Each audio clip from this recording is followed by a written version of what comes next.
So I'm going to be talking to you about how to perform Eid prayer.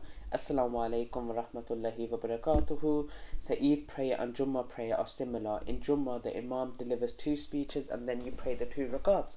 In Eid prayer, he reads the two rakats and then gives the sermon. The difference of opinion whether it's two or one khutbah.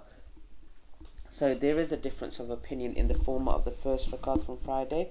However, the format is quite easy due to the hadith of Ibn Umar that the Prophet ﷺ, Abu Bakr and Umar used to pray Eid prayer before the khutbah. The Prophet ﷺ used to give 7 takbir in the first rakat before offering the Fatiha. So 7 takbir before the Fatiha and 5 takbir in the second rakat due to Amr ibn As. The sunnah is that you come to the Eid prayer when it is time for Dhuha, which I've spoke about. And the sunnah was that the Prophet did not pray before Eid prayer any prayers before it or after it, so no nafil. He would go straight ahead and pray Eid prayer. So an issue of dispute. Some scholars, according to the hadith, the Prophet never prayed 2 rakats before or after, others saying that this is a prayer, so we should pray 2 rakats. But I'm personally inclined to the first opinion based on the hadith because it is not a masajid, it's an open area. This is the doing of the Prophet ﷺ that he never prayed before or after Eid prayer. The hadith of Abdullah Amir ibn As that the Prophet ﷺ said in the Eid prayer, which is Eid al-Fitr, 7 in the first and 5 in the second rakat in terms of takbir. All scholars agree in the second rakat when you stand up from sujood, you say Allahu Akbar and you stand and you offer your 5 takbir. So the takbir of movement is not included in the 5 takbir of the 7 or of the second rakat. So for the first rakat, scholars say you give 6 takbir after takbiratul ihram, the one that is mandatory. So they included the inauguration takbir that we start the prayers in the 7th takbir. This does not make sense.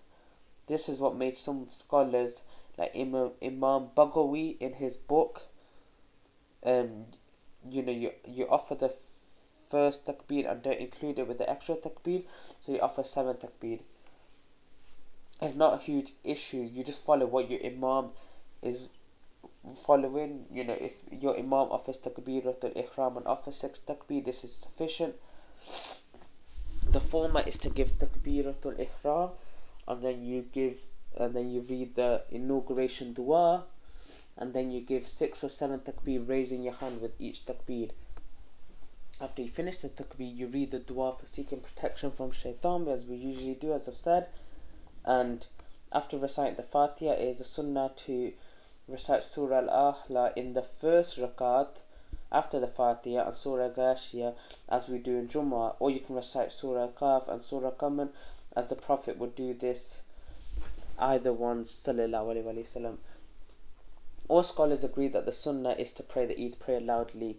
Most, or if not all scholars indicate that before going to Jummah, people must refrain from sinning for Jummah or Eid, for any type of Eid. Why do we specify Eid on Friday?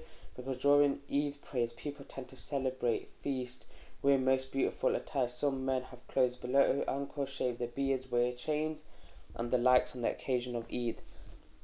Women wearing makeup, perfume on Eid and Jummah, because these are days of adorning. This is what the scholars are referring to when they say refrain from sinning. Among the sunnah things that is highly recommended that the Prophet ﷺ before setting off for Eid prayer, if it is Eid al-Fitr, the sunnah is to eat dates before setting off from your home. I mentioned in the previous video, is a way of the Prophet ﷺ.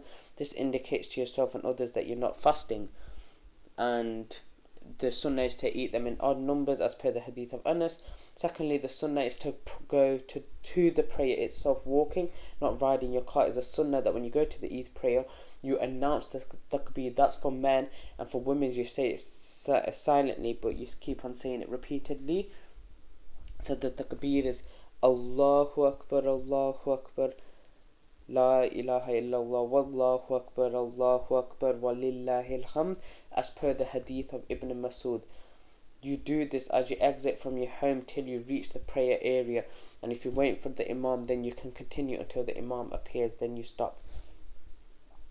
Fourthly, the sunnah as per the hadith of Jabir ibn Abdullah, the Prophet ﷺ used to alternate and change the route of going to the Musalla and coming back. So if you use one road, he would come back from another road. Scholars say that the non-Muslims would actually see the greatness of Islam and the huge population attending such a festival and ritual Islam. The sunnah as well is that there's no problem in exchanging greetings and saying taqabbalallahu minna wa minkum.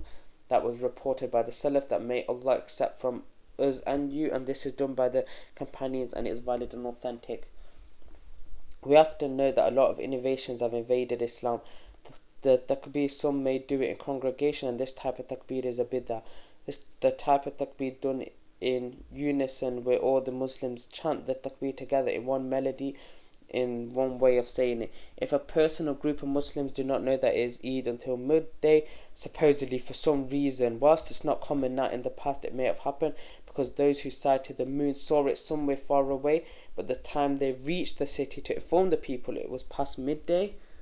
So it's already past midday. This time for Eid prayer is over.